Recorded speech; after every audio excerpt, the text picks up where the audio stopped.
yang sudah memberikan banyak hal kaitannya dengan Sulindar. Kalau dulu Sulindar itu survei yang dilakukan untuk peserta didik dan tenaga kependidikan yang sudah masuk di Dapodi. Sekarang juga masih tetap, karena dengan adanya ujian dulu, ujian nasional, kemudian ada pergantian, tidak ada ujian nasional tetapi adanya asesmen nasional. Di asesmen nasional itu ada 4 hal. Satu itu survei literasi numerasi, kemudian ada survei lingkungan dan karakter, ada 4 hal itu. Tetapi untuk gurunya, kepala sekolahnya itu hanya melakukan satu survei saja, yaitu lingkungan belajar, baik di SD maupun di TK. Oke, lah nanti barangkali karena ini selama ini sudah melakukan kegiatan asesmen tetapi belum pada ngerti hasilnya. Kenapa? Karena belum download rapor pendidikan. Oke, maka ketika sudah di download, otomatis nanti akan dilihat rapor pendidikannya sekolahan itu seperti apa. Masih merah, masih sudah kuning, atau sudah semuanya biru. Kalau biru numerasi dan literasinya itu sudah di atas kompetensi minimal biru. Tetapi kalau masih merah berarti masih di bawah. Ada yang literasinya kuning, numerasinya merah ada. Ada yang hijau kemudian kuning. Nah nanti bagian Pak Budi Sehat yang akan menyampaikan, karena kemarin yang diundang itu 20 kecamatan saja tidak menyebar, karena kami juga ada kegiatan sendiri dan rebutan dengan kasih pengembangan, sehingga nanti dari ini semuanya itu dapat oleh-oleh dari sini dan bisa segera untuk ditindaklanjuti ke sekolah atau wilayah masing-masing. Okay? Dan selanjutnya Pak Kepala Bidang Sekolah Dasar nanti akan menyampaikan beberapa hal, waktu secukupnya disilakan. Bismillahirrahmanirrahim. Assalamualaikum warahmatullahi wabarakatuh. Waalaikumsalam warahmatullahi wabarakatuh. Alhamdulilladzi hadana li hada wa ma kunna linahtadiya laula an hadana Allah. Wassalatu wassalamu ala habibillah wa ala alihi wa man tabi'ahum bi ihsan ila yaumil abad. Yang kami hormati kepala bidang PAUD Nikmas Pak Tarto MPD, yang kami hormati Sudkor pengembang kurikulum Pak Suparto SPD, dan Bapak Ibu pengawas penilik TK SD satu ya, tumben-tumbene bersama-sama ini yang kami hormati, kami banggakan. Puji dan syukur kita panjatkan kehadirat Allah Subhanahu wa Ta'ala yang telah memberikan rahmat hidayah kepada kita semua. Karena hidayahnya pada pagi hari ini kita semua dipertemukan di aula LMDTK ini dalam rangka melakukan kegiatan insyaallah tentang berbagai macam informasi yang akan diterima dari para narasumber kita yang sudah mengikuti kegiatan-kegiatan di tingkat nasional. Selawat dan salam mari kita aturkan kepada junjungan Nabi Agung Muhammad Sallallahu Alaihi Wasallam yang senantiasa kita tunggu syafaatnya taubil akhir nanti, amin. Bapak Ibu yang kami hormati, yang pertama dari bidang SD khususnya kami menekankan kepada Bapak Ibu pengawas, mohon yang pertama banget ini adalah tentang e-kerja. Saya ingatkan sudah tanggal tolong segera dikirim daftar kepala sekolah Bapak Ibu semua dan pengawas supaya kami bisa segera menyelesaikan penelitian tersebut sehingga Bapak Ibu tidak sampai tertunda seperti yang lalu-lalu. Tadi malam Bu Parijem WA saya jam 11, selesai oleh saya jam 11. Iya, jadi tadi malam saya juga melebur itu melakukan penilaian Pak Tarto karena banyak banget saya harus melakukan penilaian. Ya kita bagi, ternyata anggota kami juga sibuk, jadi terpaksa ya kita lakukan itu. Mohon jangan satu-satu, karena itu sangat mempengaruhi kinerja. Karena kalau satu-satu kita harus cari-cari, tapi kalau satu kecamatan jadi satu, selesai satu kecamatan. Sehingga nanti kalau ada Bapak Ibu yang masih belum bisa dinilai, langsung kami komunikasikan gitu ya Bu Bari, sehingga langsung kita atasi dan tidak jelek.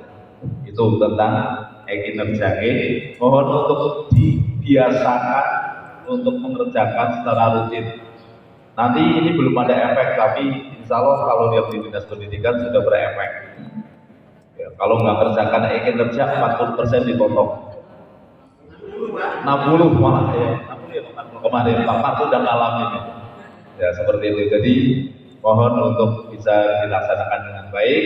Ayo kita sinergi ya, seperti hari ini kita sinergi antara penilai PNF dengan pengawas ya, karena ini saling berkaitan untuk pendidikan saat ini. Dengan adanya kurikulum merdeka, berarti kemudian ada kebijakan Mas Menteri yang ke-24 ya tentang transisi PAUD. Ini tentunya akan saling berhubungan antara TK dengan SD. Namun demikian sesungguhnya dari dulu yang namanya TK kan transport kan tidak boleh diajari membaca menulis memang. Tapi ya karena tuntutan masyarakat sendiri sesungguhnya yang mengharapkan di TK ini sudah bisa membaca menulis gitu ya, begitu. Terus ada sekolah-sekolah yang tidak memahami perkembangan peserta didik. Nah kalau orang SPG dia di panganan namanya menulis itu diawali dari dia nulis garis lurus dulu, garis lingkaran gitu ya di semester 1 di tribulan 1. Ini sesungguhnya ilmu lama yang dikembangkan lagi untuk saat ini, yang dikemas dengan asesmen gitu ya. Gampang asesmen orang sesangel-angel, asesmen mencari informasi tentang kelebihan kelemahan yang ada di anak-anak kita dalam proses belajar. Itu asesmen. Jadi Bapak Ibu gak usah membuat sesuatu yang nekat-nekat tentang asesmen. Alamiah ya, alamiah jalan sesuai dengan adanya. Seperti lingkungan belajar, lingjar kan, yang kenyamanan baik tentang kekerasan di lingkungannya, tentang bully dan sebagainya, itu kan masuk lingjar. Itu salah satunya. Kemudian Bapak Ibu yang kedua berkaitan dengan bos kinerja. Mumpung ini kami bertemu dengan Bapak Ibu pengawas. Untuk sekolah penggerak sekarang sudah masuk tentang dana bos kinerjanya sebesar 80 juta. SD, TK belum? Sudah 60 ya. Fungsinya yang penting, teman-teman pengawas harus memahami. Salah satu fungsi dari bos kinerja ini adalah untuk peningkatan SDM. Jadi yang pertama programnya adalah untuk meningkatkan sumber daya manusianya di sekolah tersebut.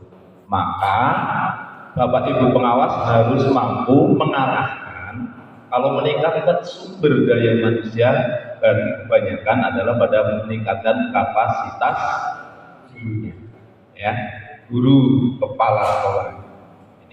Itu yang satu. Sehingga nanti ditekankan di dalam penyusunan RKS atau di RKS-nya nanti masuknya, ya kemarin udah boleh tanya nih, Pak masuk di standar apa?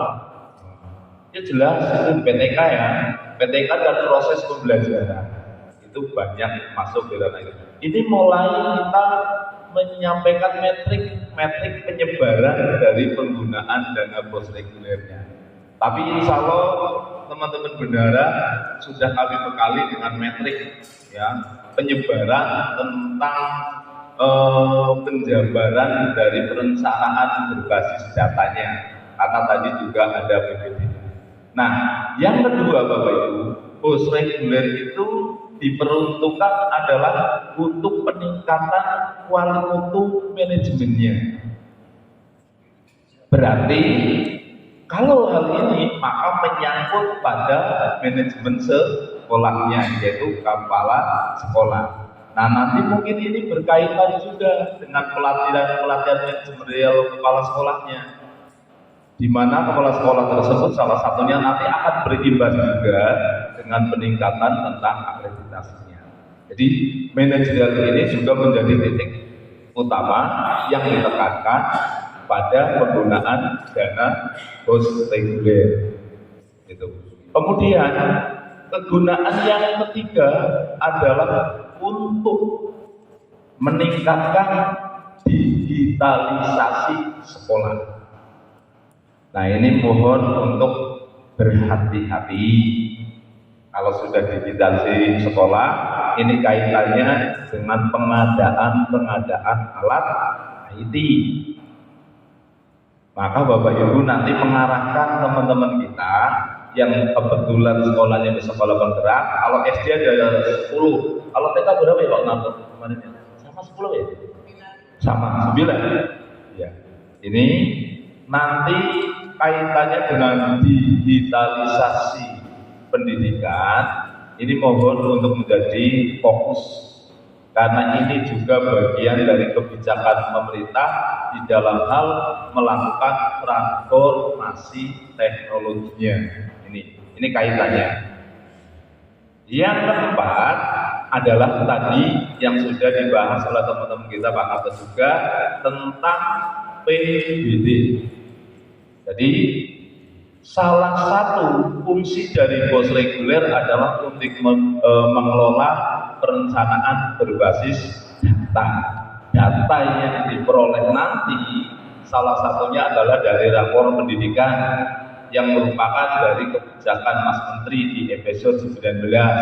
Tak emutna bukan pelalen.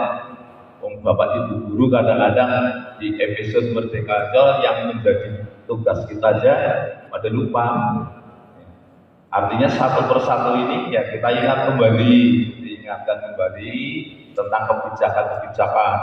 Paling enggak Bapak Ibu pengawas ya kebijakan 1 sampai dengan 24 ya minimal pirsa tentangnya.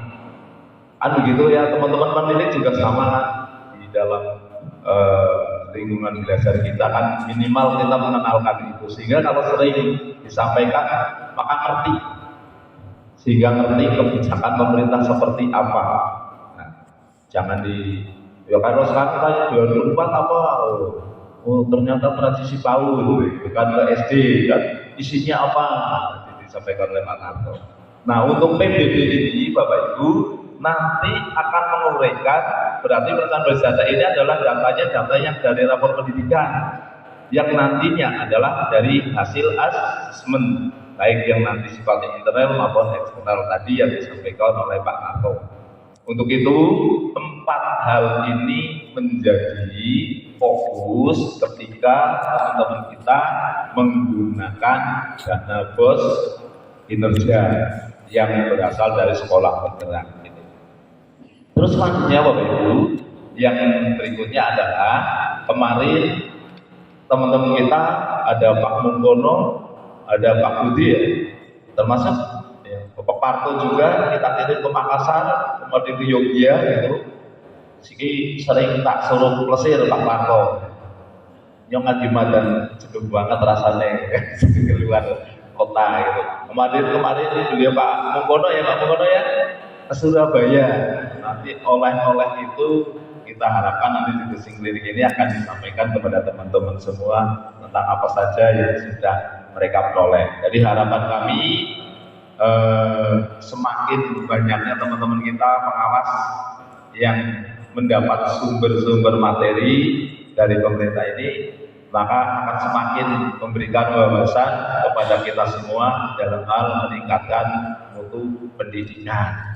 Nah, salah satunya lagi adalah kita kemarin juga menerima beberapa undangan dari teman-teman berkaitan dengan tindak lanjut pertemuan kita di Kok Haris ya. Bapak Ibu akan memberikan bekal tentang implementasi dari kurikulum Merdeka untuk kelas 2 dan 5. Dan mohon apa yang sudah diperoleh kemarin monggo disampaikan secara detail kepada teman-teman kita. Dalam prinsipnya adalah beliau-beliau paham salah satu tentang kebijakannya. Insya Allah kami siap membantu dan siap kurang susah bayar nambahin, dan Pak Kadin sudah seperti itu dari kita ikuti. Jadi Bapak Ibu kalau membutuhkan teman-teman kita silakan, khususnya adalah hubungan dengan kebijakan ya. Kalau kebijakan-kebijakan kan di kami, maka boleh asal kita maksudnya ada. Insya Allah hari ini mandi aja kemudian kalau oh iya keharau kemudian yang dia ya insya Allah nanti kami jam siang kami akan di sana untuk mensupport teman-teman kita yang sudah melakukan kegiatan tindak lanjut dari Kopharis kemarin. Luar biasa, mudah-mudahan karena kita juga bersyukur dari Banjarnegara teman-teman guru kita banyak yang digunakan di tingkat nasional untuk mengembangkan tentang modul ajar, dan kemudian kemarin modul P5 ini teman-teman dari Banjar termasuk paling banyak, sehingga apa berdampak nanti pada teman-teman kita yang ada di sekolah-sekolah. Itu Bapak Ibu informasi kami yang bisa kami sampaikan. Kami mengucapkan selamat untuk mengikuti ujian klinik ya, sehingga nanti Bapak Ibu apa yang didapat hari ini bisa ditularkan kepada Bapak Ibu guru yang ada di wilayah sekolah masing-masing. Sekian kita akhiri, wabillahi taufiq wal hidayah. Wassalamualaikum warahmatullahi wabarakatuh.